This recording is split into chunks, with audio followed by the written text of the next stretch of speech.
When you think of great games on the N64 which were made by Rare, you firstly think of GoldenEye, Banjo-Kazooie, Conker's Bad Fur Day and many more.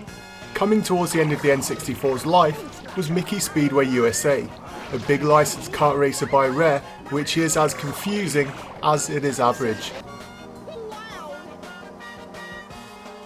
Firstly, I'll point out that the sublime Diddy Kong Racing came out in 1997 and was a smash hit. Gamers loved its graphics, controls and adventure mode. The multiplayer was also solid, so when I heard Rare was making a new kart racer 3 years later, I instantly expected big things. Mickey Speedway USA is not a bad game, but it's not great either. When you think that Rare had 3 years to develop and improve upon Diddy Kong Racing, you'd expect a lot more when playing this. The main problem is that if this had come from any other developer, it would have been a solid game. But as soon as you see that Rare logo on the front of the box, you expect something special. The graphics are solid and the frame rate never misses a step. The game has a nice lighting effects, and looking at it you can see Rare's fingerprints all over it. From the varied environments to the subtle lighting and backgrounds, this game looks fantastic, and this is probably the game's strongest point.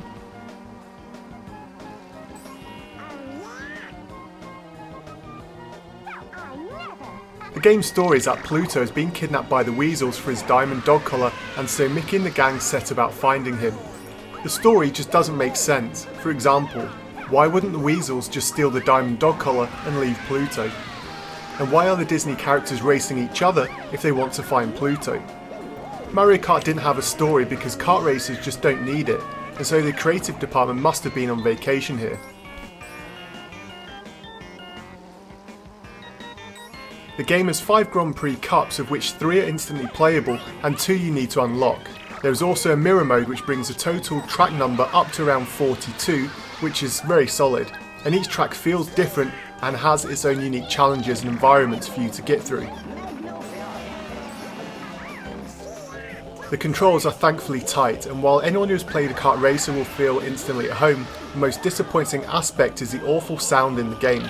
At times the music almost sounds like a knockoff of Diddy Kong racing tracks, and the characters constantly talk to each other during the races. This becomes annoying very quickly, and they even apologise to each other when they fire weapons. Come on, I know it's Disney, but is this really needed?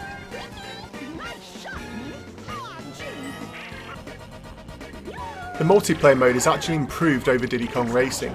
There are only 4 arenas to battle in, however everything feels more balanced than it did in Diddy Kong Racing. The only minor gripe is that the battles seem to be over very quickly, and it seems that the weapons mostly consist of baseballs and oil, which takes away from the element of surprise.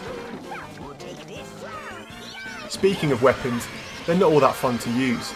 There are the standard missile, homing rockets and bubbles to protect you, however in the Grand Prix mode if you make one small mistake, the opponents will not let up and it becomes near impossible to win.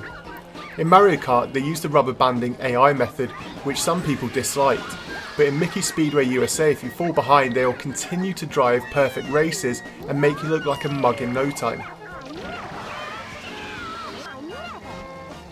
Mickey Speedway USA is a fun game, but nothing more. The graphics, gameplay and challenge is all solid, however this is a Rare game we're talking about. You expect big things and sadly, this isn't what you get here. Stick to Diddy Kong Racing or Mario Kart 64 for your Nintendo 64 kart racing action. So what did you think of Mickey Speedway USA? Did you find it a nice alternative to the other kart racers, or like me, did you find it a bit of a letdown? Let me know in the comments below, and if you've enjoyed this video please hit that thumbs up button, and until next time.